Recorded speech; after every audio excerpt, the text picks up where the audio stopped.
뭐 이렇기 때문에 오프라인에 이미 우리 사회에서 혐오 표현에 대한 규제나 처벌의 기준이 너무 약해요. 그러다 보니까 온라인에선 당연히 더 약하죠. 그죠.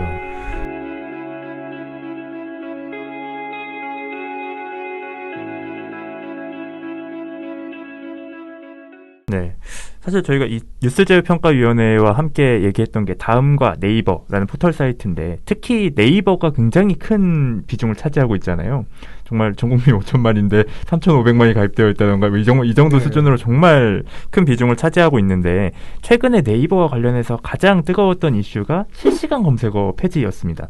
근데 이 실시간 검색어 폐지가 정말 실용성이 있는 건지 그리고 이 실시간 검색어 폐지가 가지는 의미가 어떤 게 있는 건지도 좀 궁금한데요. 일단 실시간 검색어가 역시 이제 등장했을 때를 먼저 보는 게 제일 중요한 것 같아요. 왜 등장했는지. 실시간 검색어는 이용자들이 검색을 하면서 만들어진 데이터를 활용한 서비스예요. 이 실시간 검색어의 장점이 많습니다, 사실. 가장 대표적으로 이제 실시간으로 검색을 하기 때문에 여론의 동향을 실시간으로 파악할 수 있다는 점에서 아주 의미가 있어요. 또 두 번째는 좀 긴급한 사항, 뭐 재난이라든가 뭐 지진, 화재, 그리고 뭐 아주 사안에 대해서 검색어를 통해서 막 검색하게 되니까 그것이 신속하게 전달이 될 수가 있거든요. 빨리 알려야 되는 사안들에서는 그렇죠. 장점이 있네요. 네, 그런 장점이 있고 또 여기에 이제 그 일종의 이제 행동주의라고 보통 얘기하죠.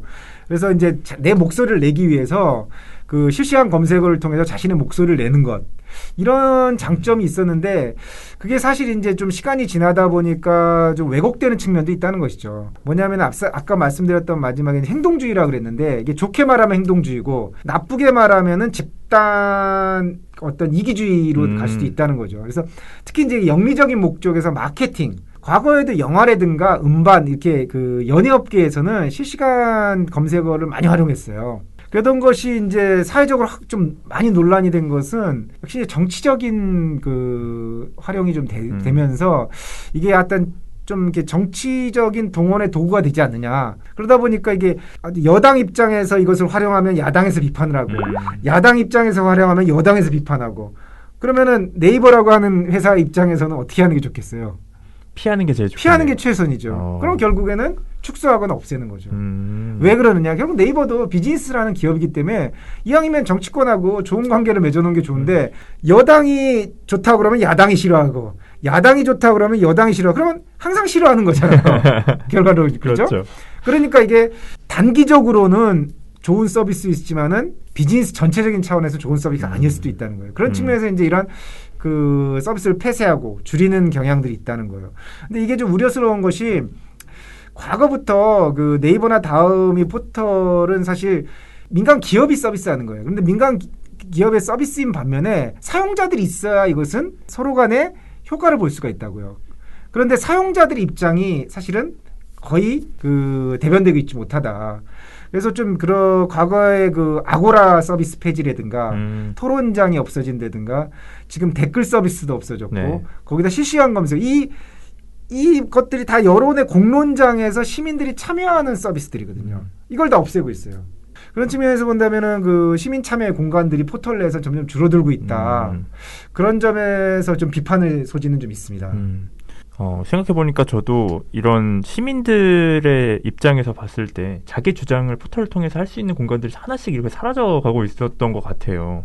그리고 한 가지 더 포털에 대해서 이야기해볼 게 사실 민원연에도 굉장히 많은 이야기들이 저에게 전해지는데 포털을 모니터해달라 이런 요구가 굉장히 많습니다. 근데 실제로 송경재 의원께서는 포털 직접 민원연과 함께 모니터를 해보셨잖아요. 네. 2016년도 이제 총선 때 모니터를 해주셨는데 하고 싶으셨던 이야기나 아니면 해보시면서 느끼셨던 게 많을 것 같은데 이 자리에서 한번 말씀을 해주신다면 어떤 지점이 있을까요? 사실 포털 뉴스의 문제점 그리고 포털 뉴스의 편향성에 대한 지적들은 좀 많습니다. 네. 사실 2016년 이전에 2005년에도 포털 뉴스를 모니터를 했었어요. 네. 주로 이제 당시에는 이제 포털의 메인 화면에 PC 기반의 포털의 메인 화면에 박스 뉴스 서비스를 중심으로 모니터를 한번 했었고, 그리고 2016년에는 이제 선거를 앞두고 그 진행을 했었는데, 역시 이제 가장 어려운 것이 하루에도 수천 건씩 쏟아지는 그 뉴스를 포털에서 이제 취사 선택해서 서비스를 하고 있기 때문에 그 취사 선택하는 것에 객관성이 있느냐, 어떤 기준과 가치를 가지고 있느냐, 이런 부분들이 상당히 비판들이 좀 많은 것 같아요. 그래서 어떤 포털은 진보적이다, 어떤 포털은 보수적이다 대놓고 서로 이제 그 논쟁을 하기도 하잖아요. 네. 그래서 이제 이런 부분에 대해서 좀 이렇게 그 모니터를 많이 해봤는데 현실적으로 이제 그 포털사들도 이런 비판들을 어느 정도 알기 때문에 네. 좀 민감한 시기가 되면은 상당히 중립적인 보도 행태를 많이 택해요. 그러니까 선거 국면 같을 때는 네. 특정 정당에 유리하고 불리하게 하는 것이 아니라 여론조사 결과를 전면에 배치한다든가 무색무취한 그 보도 행태를 보인다고 할까요? 그래서 그걸 전면에 좀 배치하는데 그것도 알고리즘 인공지능으로 지금 하고 있거든요. 네. 과연 그 무색무취한 것이 인공지능으로 되는 걸까? 하는 것도 약간 의구심이 있어요. 네. 근데 뭐 그거는 과학적으로 제가 검증하지 못했기 때문에 뭐 다음에 또 기회가 된다면 모니터를 하면서 그런 부분을 한번 검증해 볼 필요가 있어요. 과연 왜 이렇게 여론조사 관련된 게 많이 올라올까? 많은 시민들이 봐서 그럴까? 전 그거가 맞다고 생각하는데 그걸 검증할 필요도 좀 있다고 봐요. 궁금해하는 네. 것은요. 그래서 전 학자적인 궁금증이기도 하고 또 주변에서도 제가 이쪽 분야 연구한다고 했을 때 많이 물어보세요. 사람들이 많이 클릭하는 게 많이 올라오는 거 아니냐? 뭐 많이 추천하는 게 올라오는 게 아니냐? 그게 뭐 인공지능 시스템이라며. 근데 그렇지 않더라고 많이 얘기를 해요. 대부분이 뭐 여론조사 결과들이 상위에 상당히 배치돼 있고 그러면 그거 인간이 과연 개입하는 거 아니야? 뭐 이런 의구심을 많이 표명을 하시거든요. 그래서 뭐 저는 아직 좀 더 모니터를 안 해봤기 때문에 기회가 된다면 사실 그런 부분 한번 조사해 볼 필요는 있을 것 같아요. 그래서 과연 이게 진짜 인공지능이 제대로 하고 있는 것인지 그리고 아니면은 의도적으로 누가 개입하고 있는 것인지 이런 부분도 사실 완전히 미지의 블랙박스잖아요. 그렇죠. 공개가 되지 않고 있잖아요. 이런 투명성 문제도 사실은 상당히 불분명하고 그래서 포털 뉴스와 관련돼서는 상당히 많은 쟁점이 있는데 역시 앞서도 말씀드린 모니터하기가 좀 어렵다. 네. 역시 이제 뉴스의 생산량도 많고 시각각 바뀌기 때문에 그리고 서비스 형태도 좀 틀려요. 뭐 네이버의 형태가 틀리고 다음의 형태가 틀리고 또 각자 또 로그인을 하는 경우에는 개인화된 서비스를 또 그 인공지능에서 추천을 받거든요. 네. 그렇기 때문에 이것을 모니터하기가 상당히 어려운데 조금 한번 고민을 해본다면 방법이 있을 것도 같습니다. 네, 저희도 한번 열심히 고민을 해서 시민 여러분께서 요구하는 포털 모니터가 잘 이루어질 수 있게끔 준비를 해보도록 하겠습니다. 저희가 이 포털과 유튜브 이야기를 지금 계속 했는데 이 포털과 유튜브에서 가장 최근에 논란이 되고 있는 건 허위조작 정보 유통의 문제잖아요. 또 이 허위조작 정보 유통과 관련해서 규제가 굉장히 강화돼 왔고 국내 사업자가 사실 해외 사업자에 비해서는 법적 규제를 강하게 받고 있다. 뭐 이런 주장들도 등장을 하고 있는데 근데 그런데도 규제의 사각지대는 분명히 있고 또 사실 그런 규제 사각지대에 놓여 있는 대표적인 케이스가 혐오 표현 문제라고 저는 생각을 하거든요. 그래서 이런 혐오 표현 문제를 좀 대응할 수 있는 효과적인 방안이나 이런 게 있을까요? 사실 그 온라인에 있어서 혐오 표현에 대한 문제는 상당히 논쟁적인 부분이 좀 있습니다. 그런데 사실 우리가 그 온라인에서 공간에서의 어떤 규제를 강화해야 된다라고 하는 이야기를 많이 하기 전에 오프라인 환경을 먼저 봐야 돼요. 그럼 오프라인에서 혐오 표현과 관련된 규제법이 있느냐? 여성이라든가 장애인이라든가 몇몇 차별금지법이 있어요. 네. 이 차별금지법이 있는 경우는 처벌할 수가 있어요. 네. 뭐 지역이라든가 인종이라든가. 그런데 다른 경우의 혐오 표현들은 처벌할 수가 없거든요. 그러니까 뭐 좀 쉽게 말씀드리면 맘충이라든가 뭐 이런 네, 표현들. 네. 이게 맘충이라고 얘기했다고 과연 이 사람을 고소해가지고 고발했는데 벌금형을 받을 수 있을까 했을 때 벌금형도 쉽지 않거든요. 한번 실수였습니다. 이렇게 넘어갈 수도 있는 거고 입에 베어서 나왔습니다. 이렇게 얘기할 수도 있잖아요. 뭐 이렇기 때문에 오프라인에도 이미 우리 사회에서 혐오 표현에 대한 규제나 처벌의 기준이 너무 약해요. 그러다 보니까 온라인에서는 당연히 더 약하죠. 그죠. 그래서 사실 저는 온라인에서 혐오 표현과 관련된 규제를 논의하기에 앞서서 오프라인에서의 차별금지법 논의가 지금 진행되고 있지 않습니까? 네. 현재요. 물론 이제 뭐 종교적인 부분이라든가 사회에 아직까지 우리 사회에 이제 합의의 영역들이 좀 남아 있어요. 하지만 좀 현재 진행되고 있는 차별금지법이 정립이 되고 그것이 제정이 된다면은 온라인에서 혐오 표현과 관련돼서도 조금 더 한 단계 진일보된 규제 방식이 나오지 않을까라고 생각하고 지금 온라인에서만 혐오 표현을 더 강화해서 규제합시다. 라고 하는 것은 좀 어떻게 보면은 과도한 것 같고요. 순서가 아직 안 맞다고 할 수 그렇죠. 있겠네요. 예. 그래서 그것을 같이 진행하는 것이 좀 올바르다라고 생각을 합니다. 그리고 이런 혐오 표현 문제뿐만 아니라 저희가 앞서서 얘기했던 뉴스 배치의 문제라던가 이런 부분들을 시민들이 직접 나서서 각자가 좀 감시하는 방법 이런 게 혹시 있을까요? 역시 제일 중요한 것 중에 하나죠. 사실은 깨어있는 시민의 역할. 이 사실은 21세기 민주주의에서 가장 중요하다고 이야기를 할 수 있는데 이러한 깨어있는 시민들이 문제가 있는 언론, 문제가 있는 동영상에 대해서 신고할 수 있는 공간을 만들어야 될 것 같아요. 그래서 이런 신고할 수 있는 공간을 만들고 그것을 검증하고 그리고 심층 보도하고 할 수 있는 그런 또 다른 시민운동이라든가 민원연과 같은 모니터 단체라든가 아니면 민원연 언론운동 단체 그리고 또 언론사에서 이것을 또 심층 취재를 한다든가 이런 노력들이 좀 필요할 것 같고요. 지금 가장 큰 문제 중에 하나가 이제 시민들이 제보는 많이 하는데 네. 이 제보를 시민단체라든가 언론사가 뒤따라가지 못한다 이런 비판도 좀 있어요. 네. 그래서 이런 부분들도 우리가 좀 앞으로 고민해야 될 부분들이 있을 것 같아서 우리가 좀 해결해야 될 것은 역시 이제 허위 조작 뉴스라든가 정보라든가 뭐 혐오 표현이라든가 이런 것들을 한두 사람이 모두 다 모니터링할 수는 없잖아요. 네. 그렇다면 결국 시민의 힘을 빌려야 돼요.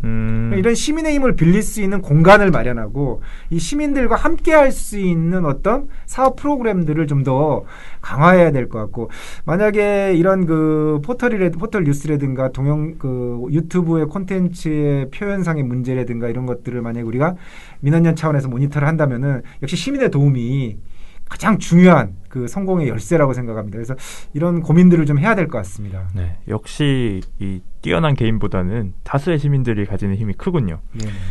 그리고 아까 말씀해 주셨던 것 중에 포털이 가지는 장점에 있어서는 확산성이 있다. 이런 얘기를 해주셨잖아요.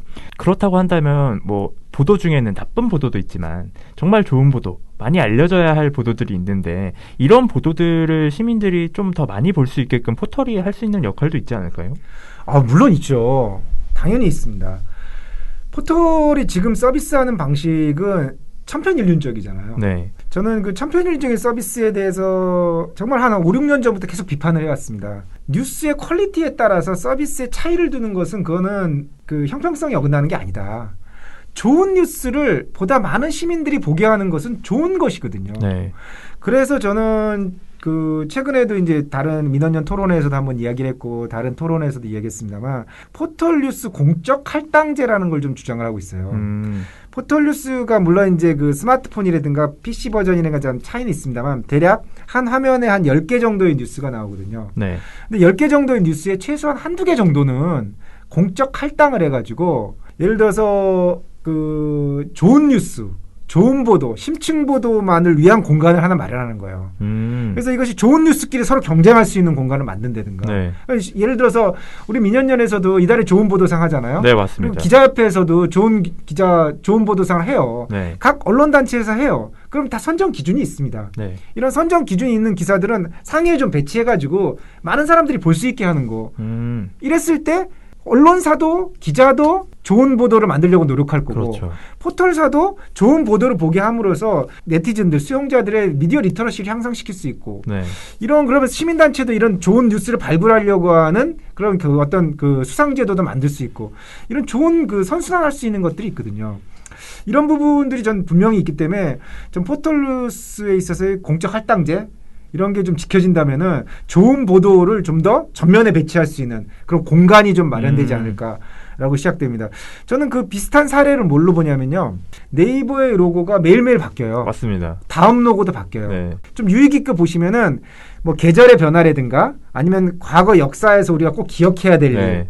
그리고 좀 우리가 한 번 더 생각해야 될 일, 이런 것들을 좀 담아내고 있거든요. 이걸 통해서 사실 이게 어떻게 보면 공적 기능이거든요. 내가 1년 365일을 무심결에 지나갈 수 있지만은 오늘이 무슨 날이었구나. 20년 전에 오늘이 무슨 날이었구나. 10년 전에 오늘이 무슨 날이었는데 내가 이걸 몰랐구나라고 한두 사람은 생각할 수 있거든요. 그래서 우리가 역사를 배우게 되고 그리고 사회에 대해서 관심을 가지게 되고 이런 부분들에 대해서 포털이 작은 노력이지만은 이걸 했을 때 충분히 큰 효과를 낼 수 있거든요. 네.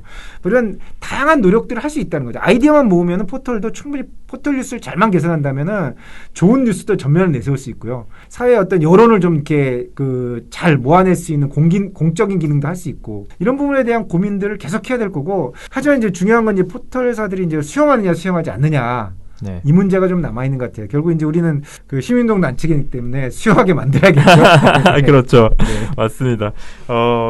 정말 듣고 나니까 민원연이 해야 될 과제가 하나 둘이 아니다라는 생각이 드는데요. 포털 등장도 그렇고 유튜브나 SNS 확산도 그렇고 이 뉴스 소비의 패턴을 바꿔놨잖아요. 네. 이렇게 미디어 환경이 굉장히 급격하게 변하고 있고 그리고 기존에 있던 기성 매체들은 또 오히려 그 뉴미디어 환경에 적응하기 위해서 올라타기도 하고 혹은 뭐 뒤떨어진 매체들은 없어지기도 하고 이런 상황인데 이렇게 미디어 환경이 급격하게 변하는 상황 속에서 민원연이 언론 시민사회 단체로서 이 견제하고 대응해야 될 이슈들이 굉장히 많을 텐데 정말 반드시 해야 할 것들 어떤 것들이 있을까요? 저는 개인적으로 민원연이 초창기에 1980년대부터 시작해서 상당히 많은 역할을 특히 한국 언론사 그리고 민주주의 발전에서 중요한 역할을 했다고 봐요. 근데 이제 사실 사회가 이제 복잡해지고 너무나 다양화되었지 않습니까? 네. 그래서 이제 과거처럼 이제 민원연이 그 모든 것을 다 하기는 상당히 어려운 시대가 좀 됐다. 네. 그렇다고 지금 하고 있는 것을 포기하자는 건 아니고요. 좀 민원연은 민원연으로서의 역사적 소임과 그 가치라는 것을 가지고 좀 중심을 잡아주는 역할을 하는 것이 좀 좋지 않을까. 특히 이제 언론 개혁이라든가 그리고 방송 개혁 분야에서 민원연이 중심을 잡아서 민주주의에 공헌했고 그리고 언론 자유에 상당히 기여를 했던 역사들이 있지 않습니까? 좀 포털이라든가 인터넷 미디어도 마찬가지라고 봐요. 앞으로 뭐 인터넷을 기반으로 한 뭐 가짜뉴스, 허위보도, 조작보도, 뭐 유튜브의 뭐 이렇게 문제점 이런 것들이 계속 나타날 거지만 좀 과거처럼 민원연이 그 행동을 할 것은 행동을 하고 하지만 제일 중요한 것은 중심을 잡아서 그 중심 원칙을 가지고 다른 시민사회들과 연대를 해서 하나의 목소리를 내서 이것을 개선해 나갈 때 좀 큰 힘을 발휘하지 않을까. 그래서 앞으로도 민원연이 좀 해야 될 일도 많을 것 같고 미디어 환경이 복잡해진다고 해서 또 우리는 그런 일을 안 하진 않잖아요. 네, 또 해야 맞습니다. 되잖아요. 그러니까 또 거기에 맞게 또 그 우리 활동가분들도 준비를 많이 해야 될 것 같고 또 시민들의 관심을 수용할 수 있는 열린 마음도 좀 필요할 것 같고요. 그리고 뭐 민원연의 각급 단위에서도 뭐 사무국이나 정책이라든가 뭐 여러 단위에서도 시민들의 뭐 요구를 쫓아갈 수 있는 그런 노력들이 좀 필요한 것 같습니다. 저도 뭐 말은 이렇게 하지만 사실 게으르기 때문에 사실 많은 분들의 그 제안이라든가 이런 것들을 좀 수용하지 못하는 것도 좀 있는데 저도 앞으로 부지런히 좀 공부하고 노력해가지고 좀 기대에 부응하도록 좀 하겠습니다. 네. 네. 듣고 나니까 저희도 굉장히 부담감이 커지는 것 같습니다. 사무처도 열심히 준비를 해서 변화하는 미디어 환경에서 또 민원연의 역할을 잘 수행해 보도록 하겠습니다. 그러면 사실 오늘 준비한 질문은 이게 마지막이었는데 오늘 이렇게 직접 오셔서 저희 또 카메라도 있고 이 앞에서 회원분들에게 포털과 관련된 정보, 유튜브와 관련된 정보 그리고 이런 이야기들을 한번 나눠봤는데 혹시 소감이 어떠셨는지 궁금합니다. 예, 뭐 아까도 말씀드렸습니다만 이게 저한테 아무런 정보를 주지 않고 이렇게 동영상으로 작성할 줄은 만들 줄은 정말 몰랐습니다. 이럴 줄 알았으면은 저도 이렇게 좀 미장원도 한번 다녀오고 이게 동영상 모드에 좀 맞게 했어야 되는데 좀 너무 두껍게 좀 그 말한 부분도 있고 뭐 다음에 한번 기회가 된다면은 우리 그 다양한 의견들도 좀 궁금한 것도 좀 한번 저도 좀 이렇게 공부를 좀 더해서 좀 더 답변을 좀 할 수 있고 그런 기회도 좀 있었으면 좋겠고요. 상당히 그 포털이라든가 인터넷 미디어 환경이 복잡하고요. 그리고 또 이제 국내와 해외 업체 막 이런 게 충돌도 많기 때문에 저도 이제 그 공부해야 될 부분도 좀 많은 것 같고요. 아마 그 우리 회원님들 또 우리 시민 여러분들께서 궁금한 부분이 있으시면 또 민원연을 통해서 언제든지 해주시면 제가 아는 한도 내에서는 또 온라인 또는 오프라인에서 좀 답변을 해드릴 수 있도록 저도 열심히 공부하겠습니다. 오늘 포털 유튜브 그리고 온라인상의 미디어 환경 변화에 관련해서 송경재 의원님과 인터뷰를 나눠봤고요. 이 인터뷰 어떻게 보셨는지 모르겠습니다. 재밌게 보셨으면 좋겠고 다음에 또 송경재 의원님과 관련된 이야기 나눌 수 있는 시간이 또 있었으면 좋겠고요. 오늘 이것으로 해서 날 잡거나 민원연 2021년 2월호 회원 인터뷰는 마무리하도록 하겠습니다. 감사합니다. 네, 감사합니다.